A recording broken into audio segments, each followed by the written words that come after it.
Chapter 6 Future's Fate in Time Part 1. Recalcitrant in time, resigned to lives of grime, underwater smiling rise. Indeed, your odyssey's your guise. Your listeners predicted your purpose is to fix it. New tricks hit, the twins sick to death and fear to mix it. Dear Hobbs Hogg, cold, deep space fog. The deceased dog in stars cog. Rejoice, my twins, your pain is zeal. Let it lead you to the real. You'll have to run or stay for none. Out of the sun, but with a gun. Have fun. This is your host, RedGrin.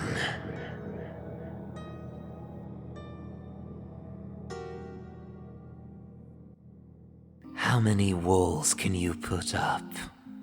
How many scars till you feel sane? It feels like this evil won't let up. Is the future's past truly set? Ezra Dante August Theodore Hennessey slumped in the back seat of his father's brand new Ford Explorer. It was a car he didn't really want to be in. Nor did he really want to be spending time with the man driving said car. But Ezra's father had been down since the divorce, and since he was actually married to his work, which may have been the problem, come to think of it, Alexander August didn't have many friends to fall back on during his lonely days, upon which colleagues were not an available option for company. That fucking office. That place had stolen him away from everyone. Those lonely days, Ezra thought, as he shifted uncomfortably in his father's new pride and joy, scratching at reopened wounds. The engine hummed as the car picked up speed towards the highway. They were heading for the family cabin, or lake house, situated on the outskirts of a town called Oswego County. To the north of the cabin you could see Lake Ontario, and it really was beautiful.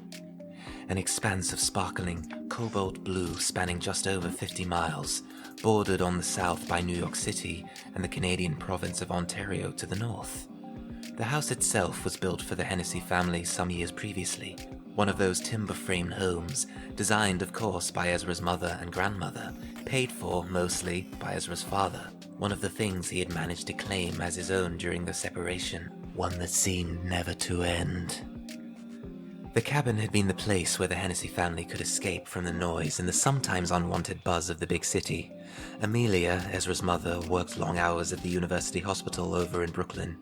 She was a surgeon and a doctor, and damn good at both, but between that and their father's fancy office job, which dealt with buying and selling shares in other companies on a street called Wall, Ezra and his twin sister Kaya had a hard time growing up. Their mother had jumped headfirst into med school as soon as she was able to dump the kids on her parents, already, according to her mother, having held a high-level job in the fashion business. After she fell pregnant, however, her manager refused to rehire nor pay her maternity leave. That wasn't a problem due to her husband's income, but over the course of the pregnancy she decided she wanted to change career direction, given how cutthroat the business she was currently, or no longer currently involved with, had turned out to be. I need a job where I'm more than just necessary and replaceable. I need a job where I'm needed, Amelia had apparently announced to her mother. You already have that, honey. You're a mother now. Ezra had never been sure how that conversation had continued, but whatever Amelia had said after that had clearly been enough to convince her mother and father to take over full-time responsibility for her daughters, at that point, 2-year-old children, and be in charge of them until Amelia obtained her doctorate in neurology. The twins got weekly visits from Amelia over her years at med school and weekends with their father, primarily at the lake house. And despite the incredibly close bond the twins had with their loving grandparents and each other, their upbringing had been one of extreme loneliness and despair, not least after the twins were diagnosed with their respective mental health disorders, which, given their mother's affinity and passion for neurology, had brought them closer together. When she was there, at least, and made sure the twins received the best kind of medical care, especially when they were younger. Their father, however, the kind of man who believed you could remove or conjure any particular feeling with the use of drugs, effectively began to distance himself from his children in every way other than financially, which he believed was enough. Their mother disagreed, and as the twins grew and began to understand the world around them, one entirely based, to them anyway, on emotion, they also began to do the same, lashing out at their father. They both did it in their own ways, Kaya, in her adolescence, taking the more conventional route and developing similar substance dependencies to her father, much to her father's horror and worse, outer denial. Ezra, however, spent his time familiarizing himself with literature and the arts, publishing his first story when he was 13 years old, a science fiction piece called Lovecraftian Spires. A story which dealt with the questions like what reality is and how we can define what's real and what isn't. One of the points made in the story was that the landscapes we walk through while we dream the dreams we dream can be identified and defined more accurately than any stocks and shares in any company, and that the roads we walk have demons of air and darkness beneath, and that the people of this world can be far more certain of them than whether the stock of any particular company is going to go up, down, sideways, or in fucking circles. The darkness that hovers at the peripheries and the backs of our necks is enough to turn the most ordinary person into a cackling madman. That monsters are real, and that they can be seen, tracked on the elemental chart. But you know what can't be? Stocks and shares, because they are not fucking real. To Ezra, the financial world and the heartlessness it encouraged was based on nothing more than a series of agreements that could collapse at any time. He raged against his father's professional way of life, stating almost daily through his work or his own words, Ezra wasn't sure if he was able to tell the difference anymore, that everything his father put his faith in wasn't real. They were more real than any of the characters in those comic books and novels you're so obsessed with, his father would say in retort, often while crumpling one of Ezra's latest published pieces in anger, or the most recently released issue of Batman, Superman, or Constantine. In the case of Ezra's published or as yet unpublished work, he would wave the typed manuscript or scribbled notes in his face and say something like, "What you're stating in here just isn't true. At least you can do things with money, see it, smell it, stack it, pay bills with it, like you and your sister's goddamn Medicare overheads, despite your mother's discount. Build things with it? Like this lake house. Where do you think this came from, huh? From too many trees and a lot of cocaine?" Ezra had replied as he exited the room. Ezra's mother had been present during the first of those arguments, even going as far as shouting his full name, in a way that parents do when the child has misbehaved, especially in social situations. There had been no malice behind it, though, no hint of future consequences. The first argument had been over Lovecraftian spires and later a few more besides, and Ezra knew that argument number 1, possibly number 2 when his father had thrown a wall-hanging wedding plate at his son, missing him by a few millimeters, was when she realized that the man she married seemed to be nothing more than a wild-eyed office drone she was beginning to totally despise. Thus, Amelia's mother and father, Arthur and Megan Hennessey, had done most of the work in the early spans of Kaya and Ezra's lives and often acted as regular refuge from their parents' collective neglect. Ezra's grandmother called him Dante when she wasn't cross with him. It was her favorite of her grandson's many names, one that apparently she herself had suggested. Amelia had agreed on the condition that it could be one of many, as Amelia herself could never decide on a singular name. "We'll let him pick his favorite," she had apparently said, a few months before Ezra and Kaya had been born. Only a few minutes apart, Ezra came first, and he knew that Kaya had always slightly resented him for that. It wasn't his fault, sure, but she had a grudge against whoever's fault it had been. Whoever had decided that Ezra Dante had to be the first one born. Kaya hated them, because it seemed that his mother at least had favored him over her all their lives. As for old Alexander, he and Kaya had always been closer even than Ezra and his mother. But the one thing that seemed to bring them together was also killing her, and doing God knows what else to the until recently uninvited guest inside her. Ezra himself was a quiet boy. He mostly spent his time reading, writing, and studying in his room, taking, he supposed, after his mother, following in her footsteps of work ethic, but also, he supposed again, mimicking her isolation habits, opting however for creative writing and journalism instead of medicine. Ezra and Kaya were both now age 21, soon to be 22, and both supposed to be in college studying their respective subjects. Kaya had chosen to drop out of art school 2 days after the divorce was announced. This was after announcing 2 months previous to the divorce being made official that she was pregnant and wanted to keep the baby, also revealing that the father had no interest in being directly involved but would agree to pay child support. That last part had made her father grunt, slumping on his recliner in the corner of the Hennessey homestead as it was known, a place that had also been designed by Grandma Megan and built by Grandpa Arthur. The Hennessey grandparents had apparently lived there for hundreds of years, as Grandpa Arthur would occasionally joke, but in all that apparent time they had been in residence. A certain corner of the prestige living space, the ceiling in particular, was infected with a strange kind of rot. Magic dirt, Grandpa called it. Won't do you no harm as long as you keep away. And whatever you do, kids, don't look at it for too long. That dirt can get in your eyes. The point is, in the months leading up to the divorce, Kaya had noticed her father's chair had suspiciously appeared directly underneath that infected corner, and on that night when she had quite rightfully, while hiding behind her brother, her mother, and her grandparents, also explained that the baby's father's support was irrelevant to her. As long as she had the support of her family, that was all she needed to get through this. And at that, the twins' father had grunted again, not even deigning to look in his pregnant daughter's direction, stood up, and made for the kitchen to refresh his drink. That moment had broken Kaya and enraged Ezra all over again, and was probably a large contributing factor to Amelia's frantic search for the door. Kaya swore from that moment on that she was done with the drugs, but this hadn't been the first time she had broken that promise. As a result of that moment and her collective chemical dependencies, mixed with a lifelong dash of schizophrenia, her pregnancy had been somewhat rocky and trippy.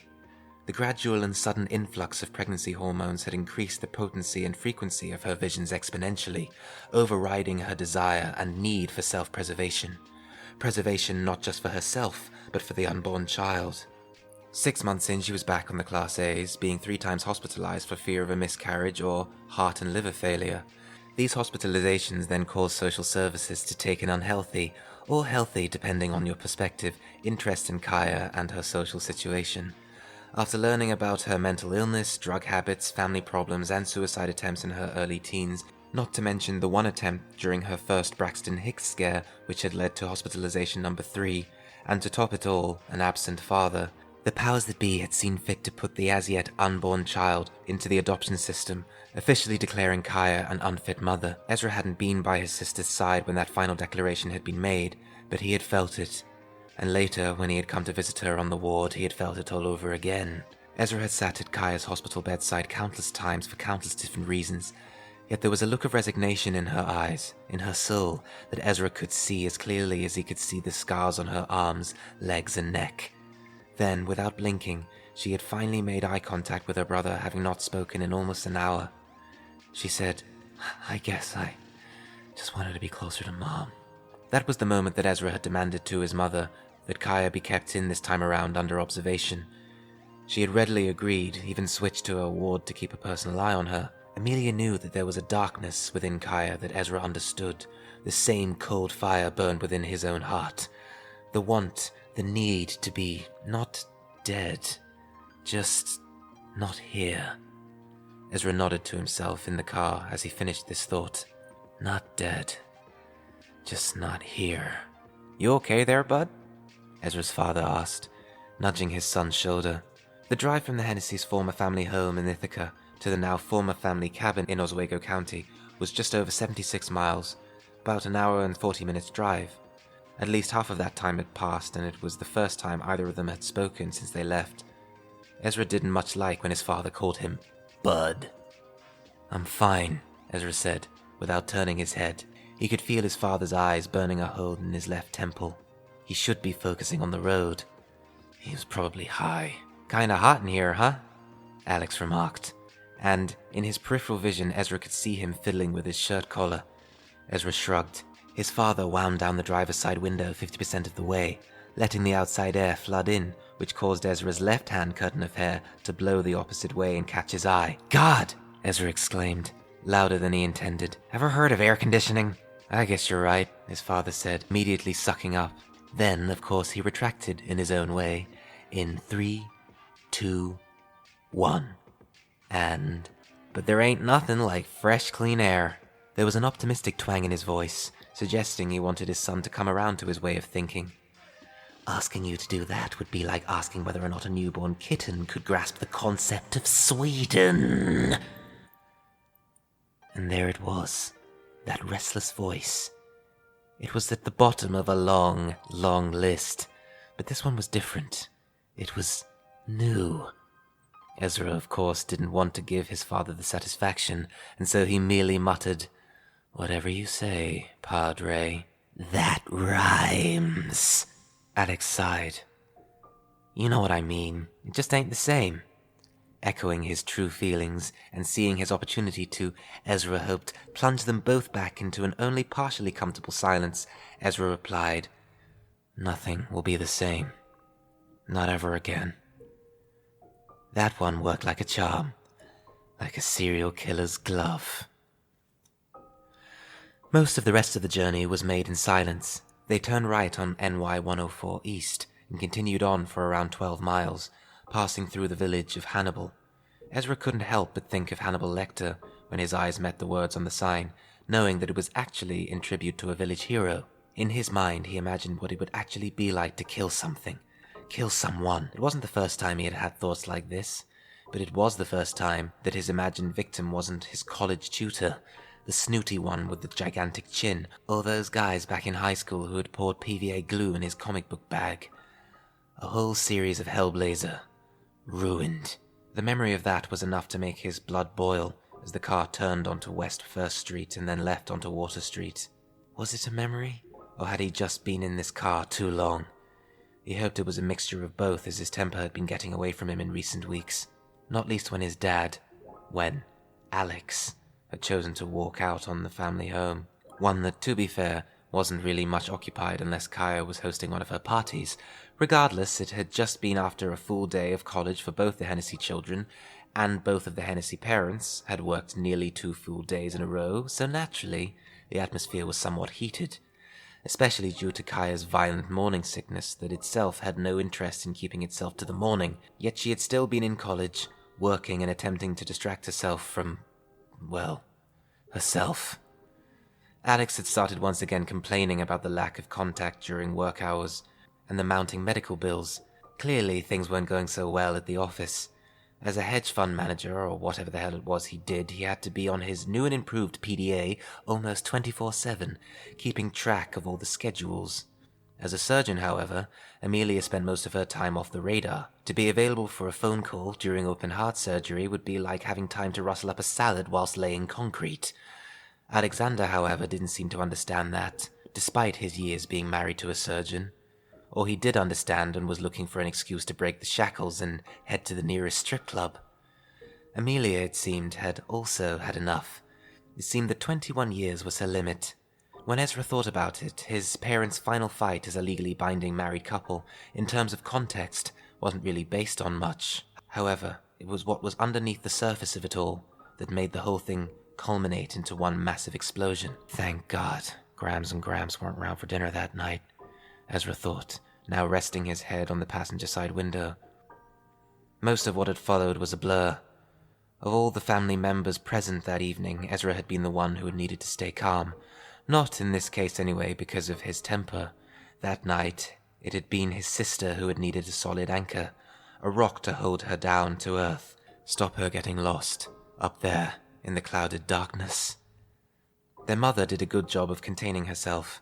She wanted him to leave, sure, she was better off without him, but walking out on Kaya, weeks into her pregnancy, forcing her to choose between her mother and her father at the drop of a hat, and driving a seemingly unbreakable wedge between Ezra and his sister, that was unforgivable in Amelia's eyes. How dare he do this to them?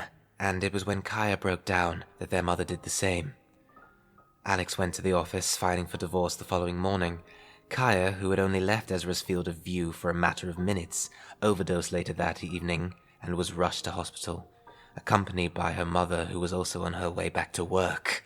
After the hospital, Ezra had demanded to be dropped off at his grandparents' house to cool off.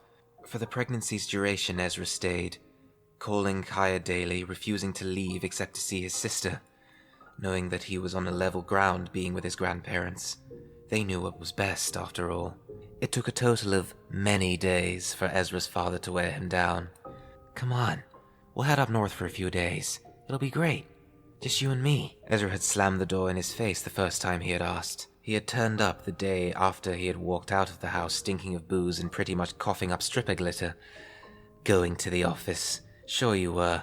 A celebration, no doubt, while his daughter lay dying in a hospital bed, from use of drugs she no doubt obtained from one of her father's many stashes that he had once drunkenly revealed to her in confidence on yet another endless night 2 years before.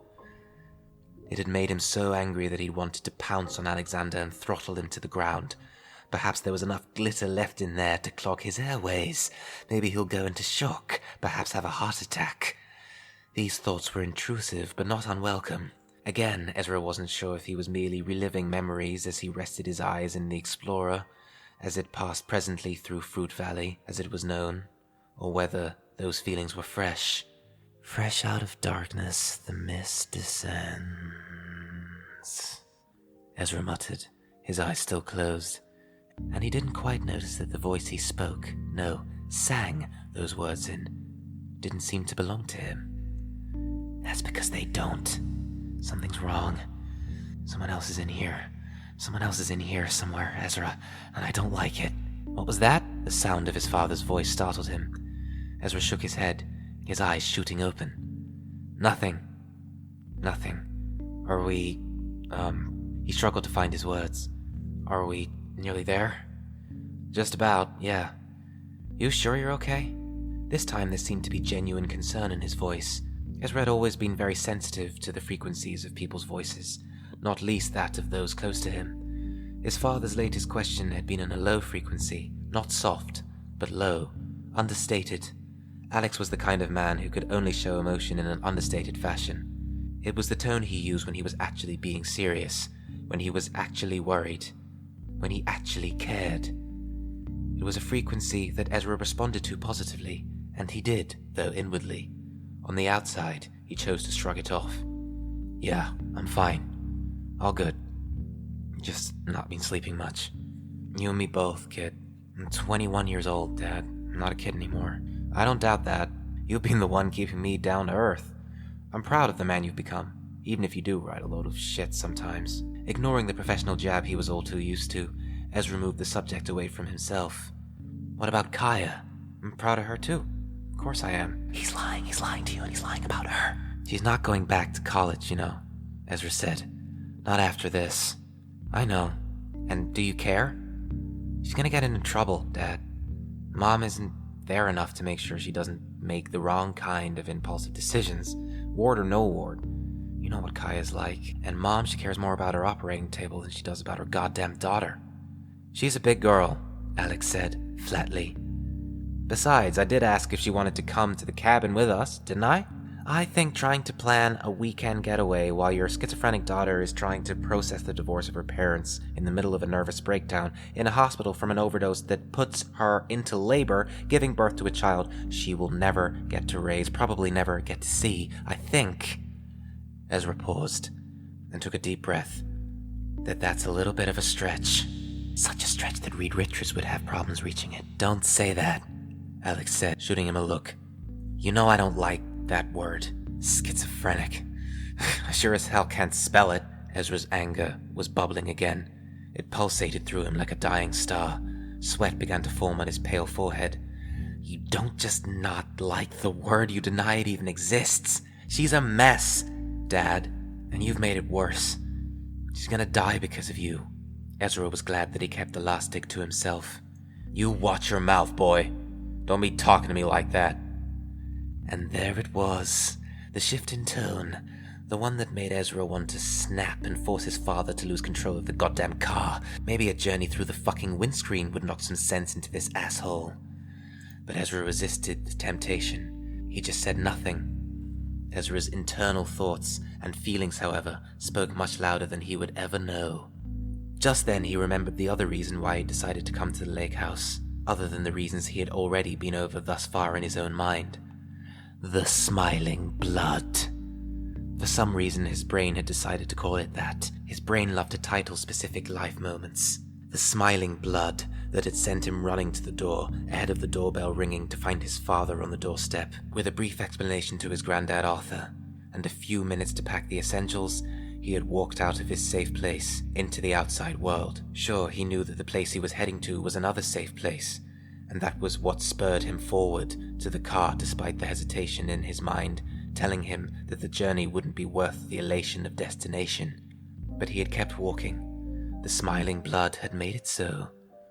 What was the smiling blood? Imagine seeing someone you love, or perhaps someone you hate, smile wide and true, and then imagine seeing their teeth start to break and their gums start to bleed, run down their reddening, now cracking lips and drip down onto whatever surface may lie below. In this case, Ezra's grandmother Megan's cream carpet. Ezra saw his grandmother smile and then begin to bleed. It was just him who saw it, mind you. His grandma Megan didn't even notice, being busy herself rewiring one of her many sewing machines, because it wasn't really happening and Ezra knew that. It was what was going to happen. The smiling blood itself was just a hallucination. There was no blood, no newly ruined carpet. Those, albeit vivid details, were all in his mind. However, that was not the problem.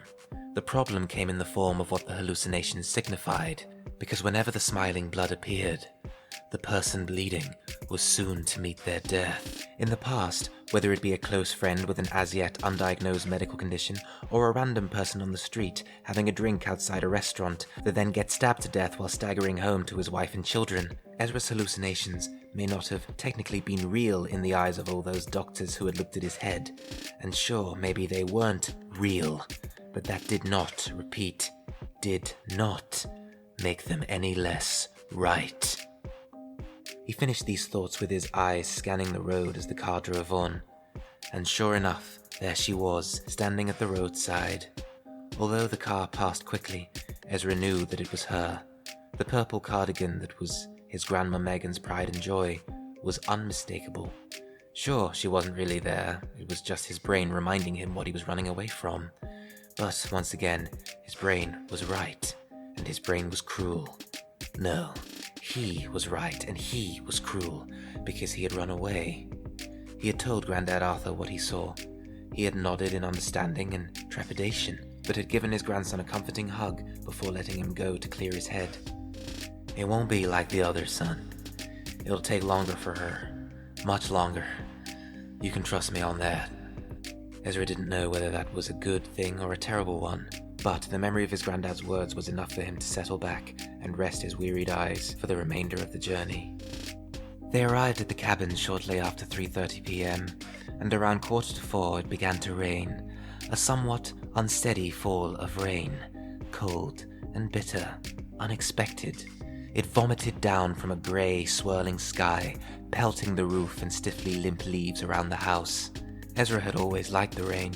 His sleep disturbances, the really bad ones anyway, had begun at the age of 4, and rain seemed to be the only thing that could get Ezra to drift off again. The sound of the rain coming into contact with the log roof had always been soothing to his ear. He hoped as he entered the house, scuffing his feet, his case dragging behind him, that it would work when he attempted to sleep tonight.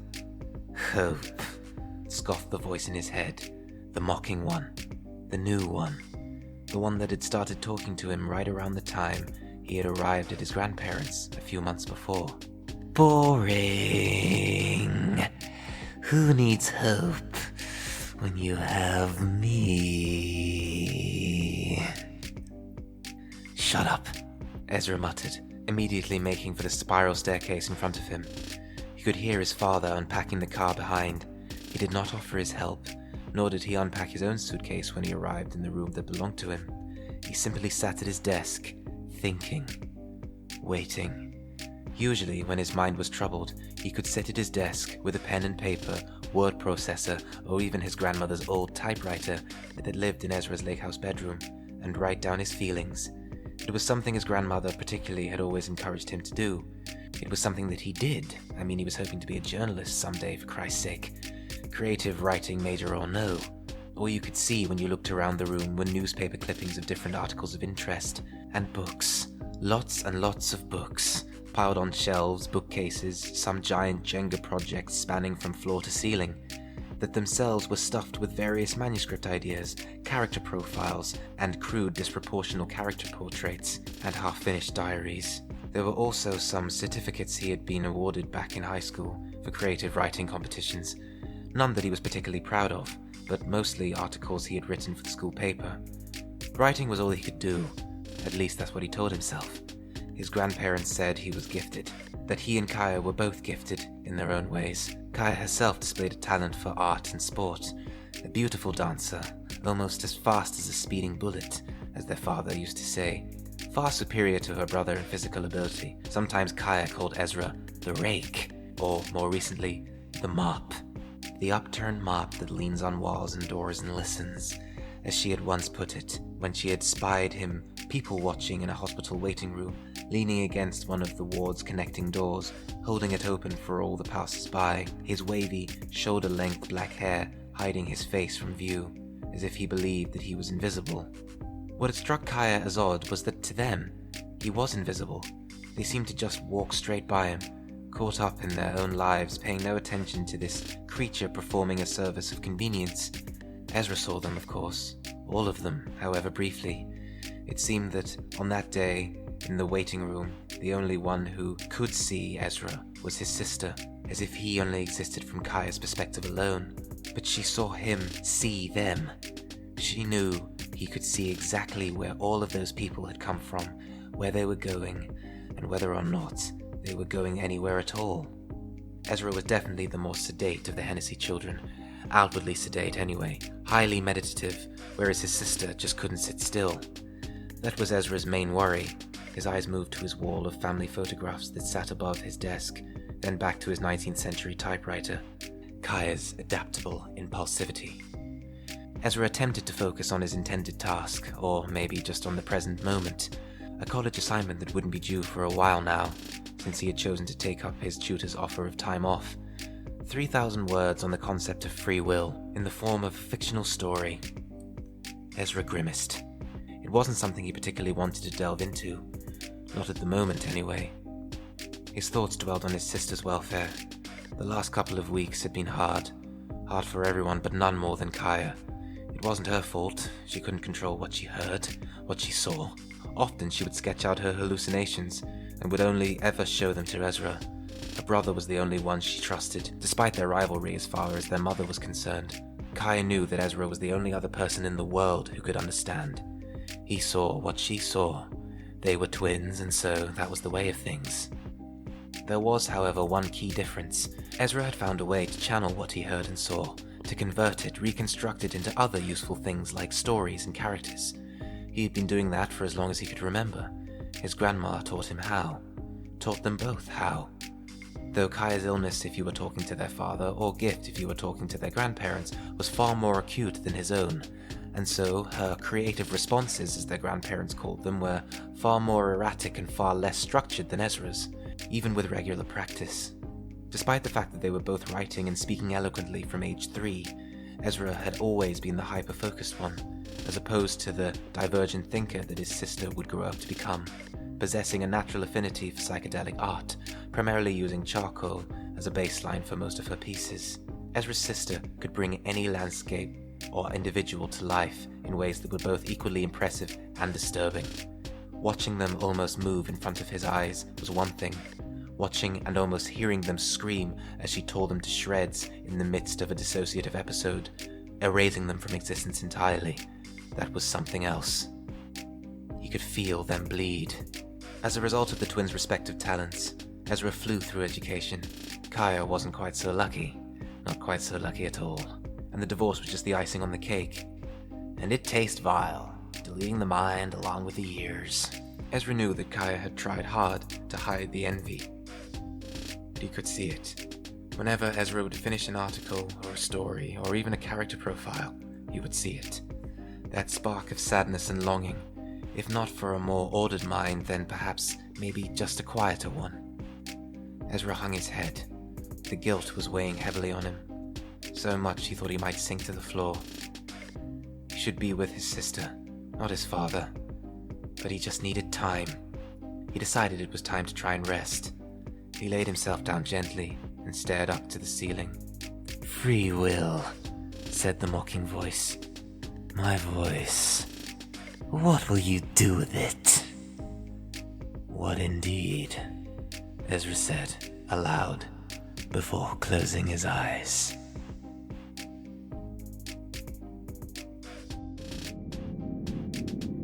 End of part 1. If you're a podcast clown like I am, you must have dreamed about starting your own. Let me tell you, my dreadful darlings, it's never easy, but it's one of the best decisions I ever made. It was either that or waste away in my own subjective ascendance. Of course, it can be more than just a little overwhelming to know how to get started. Buzzsprout can help you launch your podcast professionally and in style, linking you with all of the major podcasting platforms such as Spotify, Google Podcasts, Apple Podcasts, and much, much more. Join us up in the buzzing, sprouting podcast cloud to breathe in the renowned analytical sound of the accurate analysis and promotion tools provided. Follow the link in the show notes below to start your journey and receive a $20 Amazon gift card. We're waiting for you. Buzzsprout, the best and excitingly prettiest way to start a podcast.